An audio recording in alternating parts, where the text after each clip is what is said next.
Hola, Montse. No te oigo.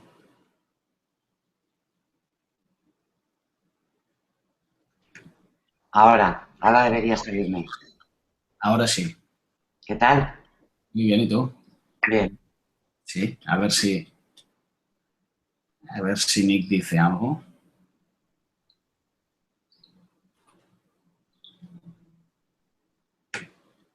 Un segundo, que voy a buscarlo.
Ahora. Hi, Nick.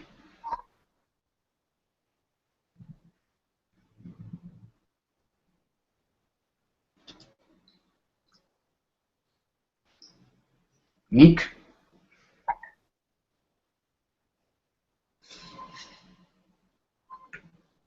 A ver. Hi, Nick, are you here?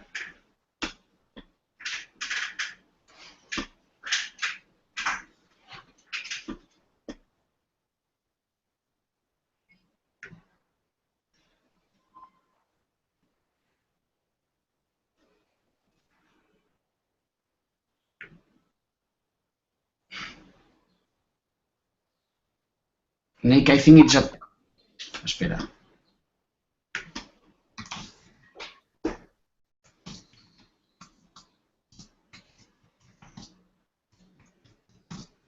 Creo que tiene el micrófono apagado.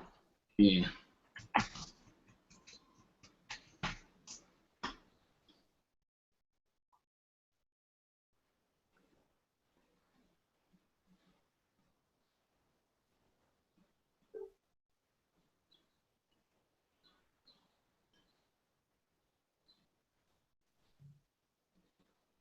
Es un poco tricky esto.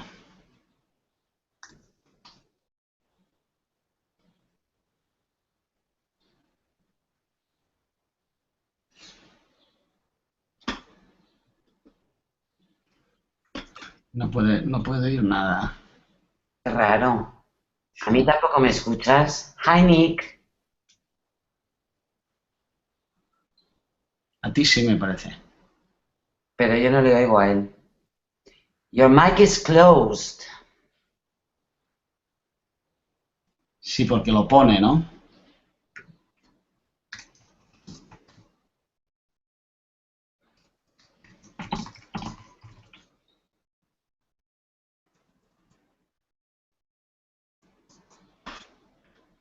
¿Lo conocías? No, bueno, sé quién es, porque le sigo con toda esta historia.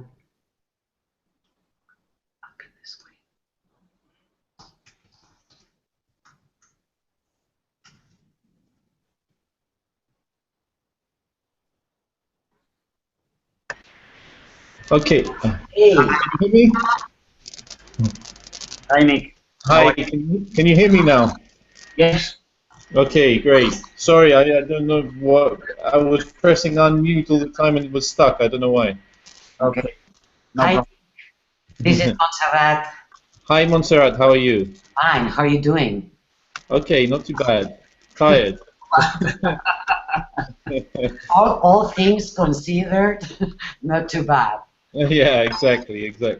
Okay, Nick and Montse, the objective of this conversation is to talk about the political and economic situation in Greece, and if it's possible, I will publish this conversation on Monday to Agenda Pública.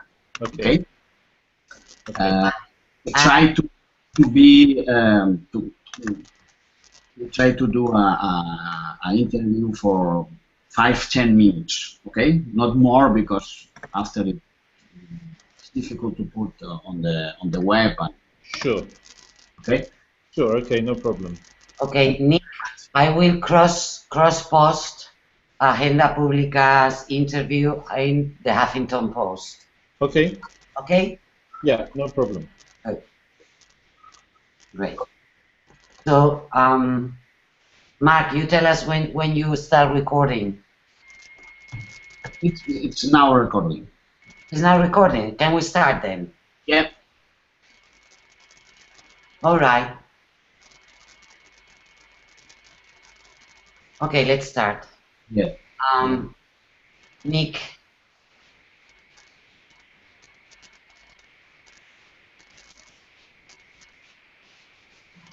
Should I see you on the screen, Mark? Yeah. Okay, it's fine if I see you, if I don't see him? Okay. Nick, I was reading in The Economist, Greece has gone from rage to resignation, and it seems like it was ages ago since the negotiations stopped, a referendum was called out, then the no vote won, and then it turned into yes after that dramatic night in Brussels. However, it feels like the support from Syriza is not suffering. What is your perspective of how the feelings among the Greeks are right now?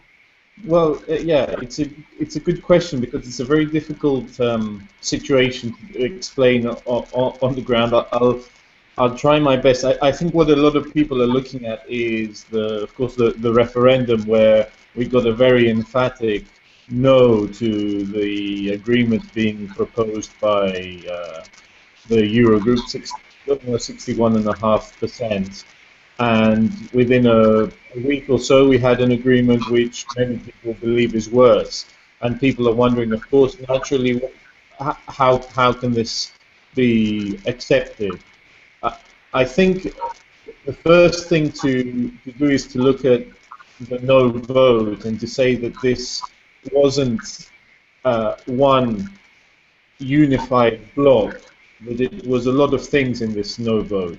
It was perhaps the 20-25% of Greeks who believe they have nothing left to lose and want to return to the euro, or because they feel that they want to return to the drachma, or because they feel that they want national sovereignty back and the government to be able to control economic policy. But it was also a lot of people in there who felt the need to say no, but didn't want to necessarily leave the euro. So in many ways, I think it was a reaction against everything that had gone on over the last 6 months, but also the last 5 or 6 years. Just an opportunity to say we don't like this. But a lot of people didn't do it expecting Tsipras to come back with a better deal. Some of them did thinking that this will put more pressure on the lenders and he'll be able to get something better. Now, having come back with the deal, why is Syriza at 45%, as one poll showed, and not at 25%? I think there I would use three points to explain it. One is that I think what Syriza has done over the last 6 months is create this narrative which it puts in people's minds that it is the lenders that have been very aggressive with the Syriza government because of a number of factors, because Spain and Portugal have elections later this year, because they don't want to see a radical leftist government succeed, because they want to keep Greece in its place, all these arguments. And this has been a very popular narrative with people, that the lenders don't want Greece to move out of the position that they put it in, whether it's for political reasons or whatever. And I think that is part of what's driving the support for Syriza and why it hasn't changed as a result of the agreement and the referendum. Because, of course, we saw with the agreement, you know, this is the coup hashtag, the belief very much that Greece is becoming a protectorate, a colony. I mean, these are things that are written by mainstream people, not radical people. So this has fed the narrative that the lenders did not want this government, this country to succeed. So that's one thing.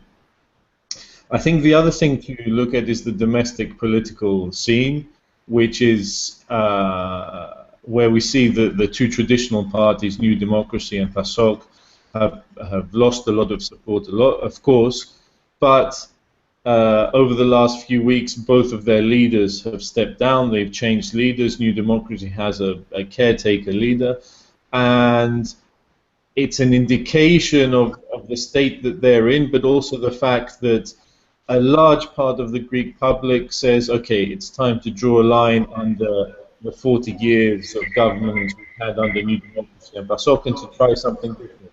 Syriza is not perfect. They're making lots of mistakes. If we're going to make this clean break, we have to stick with them, right? So I think that's one thing. And also the fact that New Democracy and PASOK are in this transitional phase means that Tsipras is able to outmaneuver them domestically, you know, in political terms. And I think he did that with the referendum. And I think the other thing, the last factor to take into account is the personal popularity of Tsipras. He managed over the last 6 months to be at the same time a step back from the front line of the negotiations, with Varoufakis obviously taking a lot of the weight and the criticism, but at the same time to be in the front line in terms of his calls to Merkel, to Hollande, his meetings, the special summits. What he promised to the Greek people was that I won't sign the first piece of paper they put in front of me like the previous prime ministers. I will fight to the end.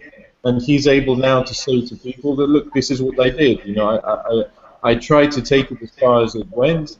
I won some things, I lost some things, but you can't argue that I didn't fight. And I think a lot of people are feeling sympathy for this message, and at the same time willing to give him another chance because they are hoping he represents, in some sense, this break from the past. So the key right now is that since the opposition cannot question Syriza or Alexis Tsipras, what do you think? Do you foresee any more problems inside Syriza, or on the other hand, you see that what could happen is what happened with Varoufakis, who voted no in the same in the first package and then changed his opinion? Or do you see that people like Zoe Constantopoulos can really open or do any harm to Syriza right now? It's very difficult to predict what is going to happen in Syriza because we're talking about a very unorthodox party, one which does not have the conventional methods we would see in European politics. I think that we've obviously come to a point where there is a fourth quarter of the parliamentary group which is saying, no, we're not going to approve this agreement, this bailout. So I see it as very difficult for Tsipras to be able to continue to govern with implementing a program which a quarter of his parliamentary group is opposed to. Even for the unorthodox methods of Syriza, this is, this is a completely different level. I don't think it's sustainable, and I don't think it's sustainable for 30, 35, 40 MPs to vote against anything that has to do with the bailout, but for the opposition party to keep voting for it. They won't accept that for long either, because they will be saying, why should we take all the political cost of implementing these unpopular measures, and the left wing of Syriza is left without any blame at all.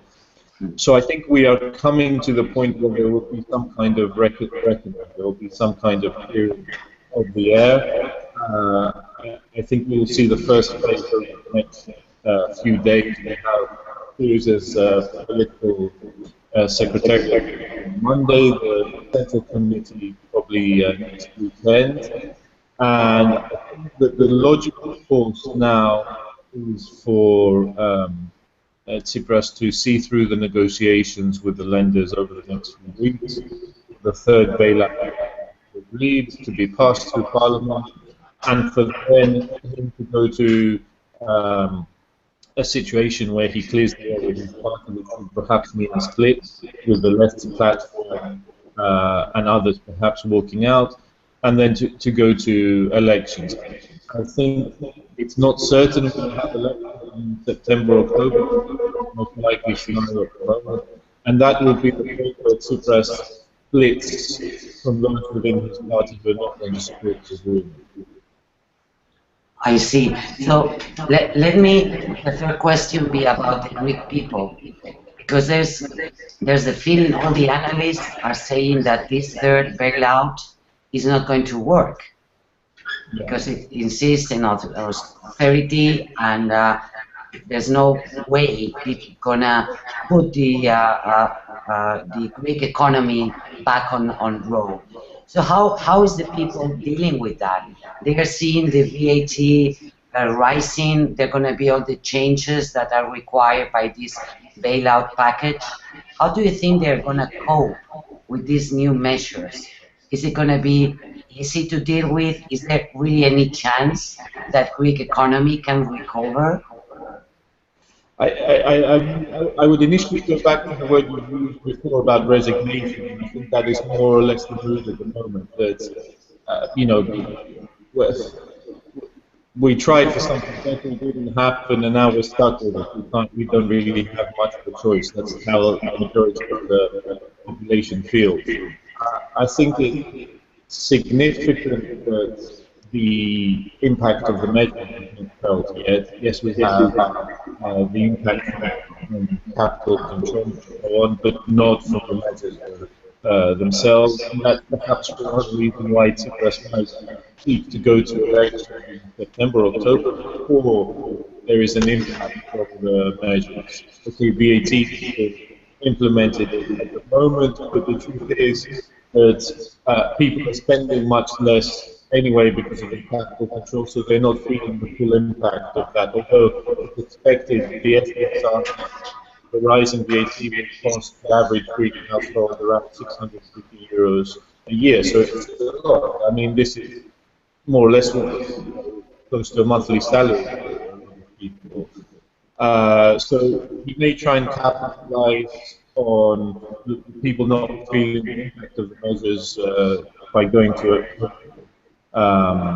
elections, and I think that we will see a gradual change in mood once if the threat of is, then people will start to think more about the measures that are being implemented and to carry the burden.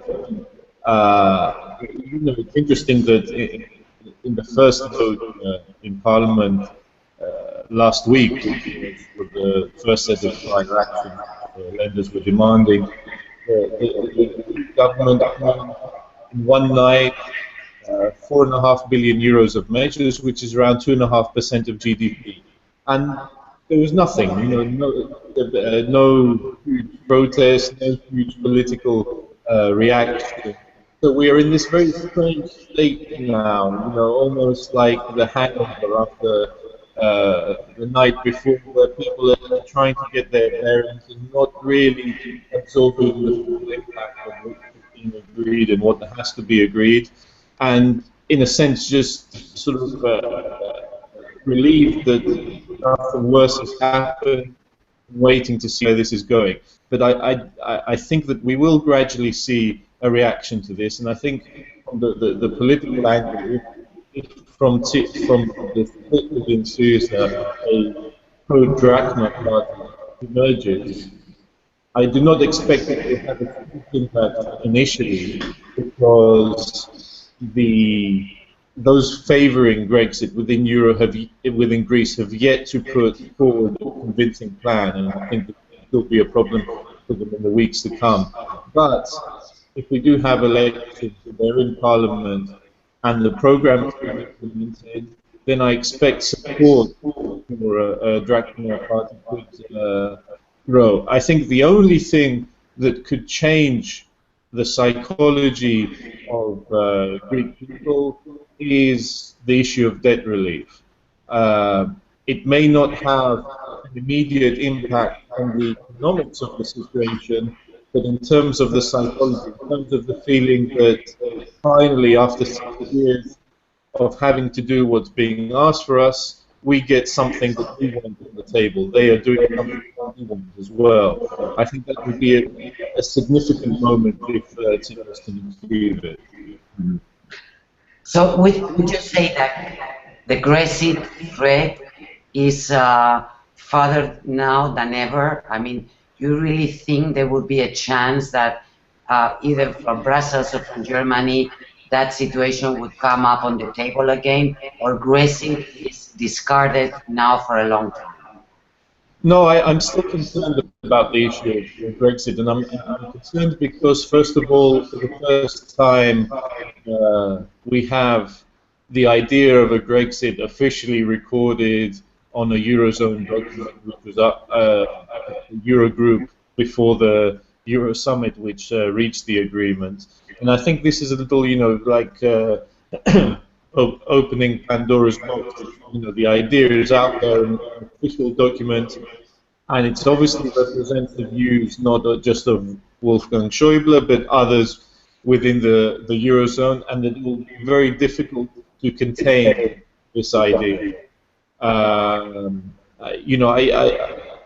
In something that I wrote, I like to, this poison has been released within the body of the Eurozone, and unless you find the antidote for it, at some point it will have an impact. It may not kill someone instantly, but at some point it will have a devastating impact.